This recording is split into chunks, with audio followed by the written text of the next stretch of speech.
ज्या ओमराजेंना धाराशिवने निष्ठावंत मानला, त्यांनी ऐनवेळी आपला देव का बदलला? महाराष्ट्राच्या राजकारणाला पुन्हा एकदा हादरवून सोडणारं एक असं वादळ दिल्लीत निर्माण झालंय, ज्याने ठाकरे गटाला शेवटचा आणि सर्वात मोठा धक्का दिलाय. होय, एकनाथ शिंदेंच्या बंडावेळी जेव्हा मोठमोठे नेते उद्धव ठाकरेंची साथ सोडून पळत होते, तेव्हा ढसाढसा रडत मरेन पण ठाकरेंसोबत राहीन असं सांगणारे धाराशिवचे आक्रमक खासदार ओमराजे निंबाळकर हे अखेर फुटले. हा केवळ सत्ता बदलाचा खेळ नाही, यामागे एका भीषण हत्याकांडाचा, कोर्टाच्या निकालाचा आणि शिंदे गटाच्या एका अत्यंत गुप्त अशा ऑपरेशनचा संबंध आहे. काय आहे हे ऑपरेशन टायगर आणि संजय राऊतांनी नेमका काय खळबळजनक दावा केलाय, पाहूयात या व्हिडिओच्या माध्यमातून. नमस्कार, मी प्रियंका, आपण पाहताय न्यूज 18 मराठी. ओमराजे निंबाळकर, त्यांचं नाव त्या यादीमध्ये मी वाचलं. आपण दिलं 20 वर्षापूर्वी त्यांच्या वडिलांची हत्या झाली. 20 वर्षापूर्वी पवनराजे निंबाळकर यांची हत्या झाली आणि 20 वर्ष तो खटला सुरू आहे. काल निकाल होता. काल निकालाचा दिवस ठरला, जजमेंट डे मुंबई हायकोर्टात.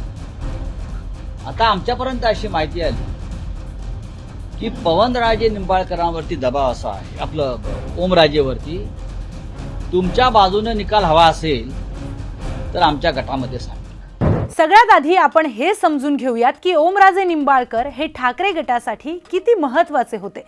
2022 मध्ये जेव्हा एकनाथ शिंदेंनी शिवसेनेची पहिली आणि सगळ्यात मोठी फाळणी केली, तेव्हा धाराशिवचे दोन्ही लोकप्रतिनिधी खासदार ओमराजे निंबाळकर आणि आमदार कैलास पाटील उद्धव ठाकरेंच्या मागे ढाल बनून उभे होते. सगळे सोडून गेले तरी ओमराजेंनी धाराशिवची खिंड एकट्याने लढवली. त्यांच्या या निष्ठेमुळेच त्यांना ठाकरे गटाचा धाराशिवचा वाघ असंही म्हटलं गेलं. पण आता चर्चा अशी आहे की ठाकरे गटाचे हे निष्ठावंत खासदार देखील दिल्लीत पोहोचलेत आणि त्यांनी शिंदे गटाची वाट धरली आहे. यामुळे धाराशिवसह संपूर्ण महाराष्ट्रात एकच खळबळ उडाली आहे. पण हा गेम एका रात्रीत झालाय का? तर नाही.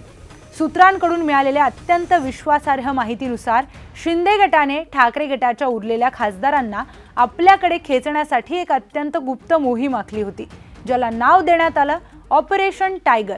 या ऑपरेशन अंतर्गत शिंदे गटातील बड्या नेत्यांवर एकेका खासदाराची गुप्त जबाबदारी सोपवण्यात आली आणि ओमराजे निंबाळकर यांना मनवण्याची संपूर्ण जबाबदारी देण्यात आलेली उपमुख्यमंत्री एकनाथ शिंदेंचे सगळ्यात विश्वासू आमदार प्रताप सरनाईक यांच्यावर.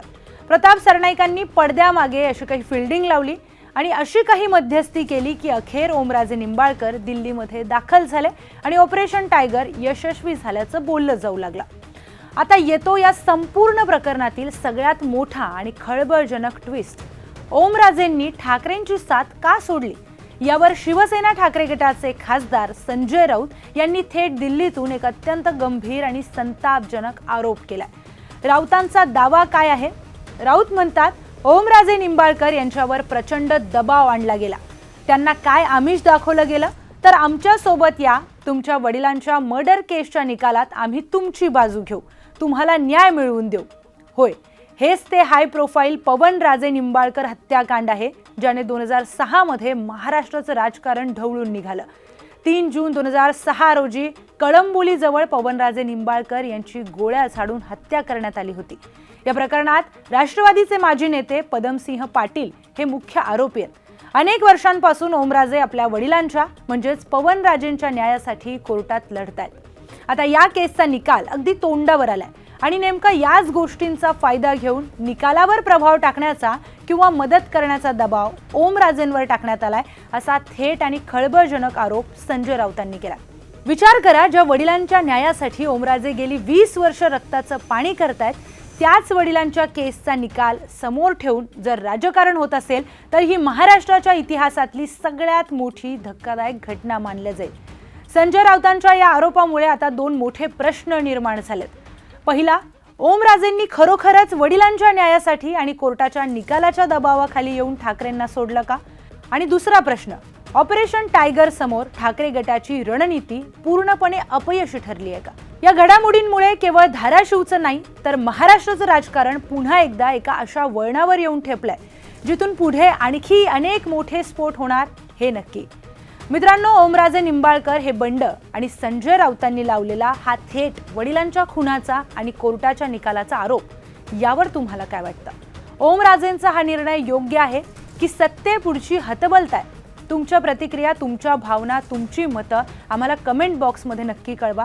कारण आत्ताच्या घडीला महाराष्ट्राच्या राजकारणात जे काही चाललंय त्या संदर्भात महाराष्ट्राची जनता नक्की काय विचार करते, जनतेच्या नक्की काय प्रतिक्रिया आहेत, हे जाणून घेणं आमच्यासाठी सगळ्यात जास्त महत्त्वाचं आहे. त्यामुळे तुमचं मत आमच्यापर्यंत नक्की पोहोचवा आणि आणखी महत्त्वाच्या अपडेट्ससाठी पाहत रहा न्यूज 18 मराठी.